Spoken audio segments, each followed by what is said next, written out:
Jadi teman-teman, hari ini aku mau ngomongin tentang mitos atau kalau di rumahku sih bilangnya pamali. Aku gak tahu pamali itu bahasa agama atau bahasa umum. Nah, kalau menurut kalian kayak gimana? Aku sih beberapa percaya itu bahasa umum. Jadi waktu aku kecil suka dibilangin kayak gini, "Heh, jangan ke sana, pamali. Heh, jangan ini, nanti pamali. Heh, jangan itu, nanti pamali." Aku nggak tahu kenapa, tapi kalau udah diceritain, dulu suka bikin bulu merinding. Jadi, sekarang aku bakal ceritain 5 cerita pamali yang aku percaya. Jadi, pamali yang aku percaya adalah pakai sesuatu yang terbalik. Iya, jadi maksudnya kalau aku pakai baju sendal terbalik, itu gak boleh. Kalian pernah dengar ini nggak? Jadi, aku tuh dulu suka sembrono, pakai celana dalam terbalik, celana terbalik, atau bahkan sendal juga terbalik. Dan aku gak ngerasa ada yang aneh, jadi ya udah jalan aja gitu. Tapi lama kelamaan ada orang yang bilang, jangan dibiasain, nanti orang tuanya juga terbalik. Waktu aku dengar itu sih bukannya aku ketakutan, tapi lebih ke bengong. Hah? Orang tua terbalik? Maksudnya kayak gini. Tapi karena aku dulu pernah nonton film hantu mama yang ini, aku jadi ngebayangin itu bisa terjadi. Ya ujung-ujungnya sih serem juga ya.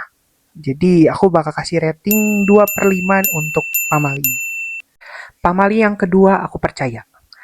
Jadi dulu aku suka banget main di luar rumah. Mau pagi, siang, sore, malam. Kalau ada temen ya aku main terus. Bahkan mainnya bisa sampai maghrib dan sering kayak gitu. Sampai tetanggaku bilang, kalau udah maghrib pulang nanti ada kaleng wewe. Kalian tahu nggak itu? Dulu aku suka diceritain kalau kaleng wewe itu burung yang suka nyulikin anak kecil waktu maghrib. Terus anak itu dibawa ke sebuah pohon yang tinggi banget dan disimpan di sana. Bahkan katanya anaknya bisa disusuin sama burungnya. Ih, kalian pernah dengar cerita ini nggak? Dulu sih aku takut banget ya sama cerita ini. Kayaknya dulu aku mikir ini bisa kejadian banget di lingkungan aku. Walau pernah mikir juga sih, sekarang kan gak ada pohon yang tinggi. Tapi aku tetap mikir, oh mungkin tempatnya yang jauh. Sampai sekarang pamali ini masih suka aku dengar di orang terdekat. Buat pamali ini aku kasih rating 3/5. Soalnya aku takut banget dulu. Yang ketiga, kayaknya kita sering dengar, yaitu tentang nasi yang gak pernah kita habisin. Aku sih gak pernah ya diomelin gara-gara makannya gak habis. Ya lebih ke diomelin kalau makannya nambah terus. Jadi aku suka denger pamali ini kalau misalkan teman aku atau orang di samping aku makanannya nggak habis. Mereka selalu diomelin kayak gini. Nasinya habisin, nanti suka nangis di dalam mimpi. Dulu sih aku nggak pernah ambil repot ya, karena nasi yang aku makan selalu habis. Tapi setelah dipikir-pikir, serem juga ya didatengin nasi di dalam mimpi. Kayak, halo, aku nasi yang gak kamu makan tadi siang. Terus malah kamu buang sekarang. Aku sekarang bakal gangguin kamu. Hahaha. Takut. Untuk pamali ini aku rating 1/5. Soalnya aku gak takut. Yang keempat masih tentang nasi. Di kalangan sekolah dulu, pamali ini lumayan terkenal dan bikin teman-teman sekelas pada takut sama pamali ini. Yaitu kalau jatuhin nasi ini, satu biji nasi aja di atas kasur, katanya tidurnya gak bakal tenang. Aku sih gak pernah ya makan di atas kasur, tapi teman aku pernah dan tahu apa yang terjadi? Waktu tidur, tiba-tiba badannya kebangun dan gak bisa gerak sama sekali.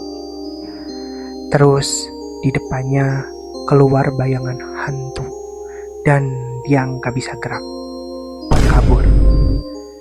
Ya itu namanya ketindihan. Aku gak tahu kenapa itu bisa terjadi. Cuma dulu waktu itu di kalangan aku banyak banget yang kena. Aku sih gak pernah ya ketiduran gara-gara satu biji nasi itu doang. Buat ini 3/5 lah buat cerita pamali ini. Pamali yang terakhir yaitu tentang bersiul. Iya, pernah dengar nggak teman-teman? Jadi dulu di kalangan aku tuh pernah ada masanya di mana anak-anak itu jago bersiul. Nah, terus semuanya pada ikut-ikutan lah. Kalau zaman sekarang sih namanya FOMO. Nah, aku dulu gak bisa. Tapi karena aku FOMO juga, jiwa ambisi ini terus belajar dong. Aku tiap hari bersiul, mau pagi, siang, malam, pasti aku bersiul. Sampai pada akhirnya ada orang yang bilang, jangan bersiul malam-malam, nanti ada harimau datang. Dulu aku nggak percaya, tapi setiap aku bersiul malam-malam, emang agak merinding dikit sih. Aku tuh gak percaya ada harimau. Dari mana coba? Tengah-tengah malam di kota ada harimau. Cuma ya karena waktu itu kayak hal mistis itu kayak gencar banget pada saat itu, ya aku takut juga sih. Terus aku juga jadi mikir kayak, oh yang kayak gitu jadi masuk akal ya, kayak gitu. Untuk cerita ini aku kasih 3/5. Segitu aja 5 cerita pamali yang aku percaya. Kalau kalian juga punya cerita pamali yang kalian percaya, kasih tahu ya di komen. Makasih teman-teman udah nonton. Jangan lupa subscribe dan bye-bye.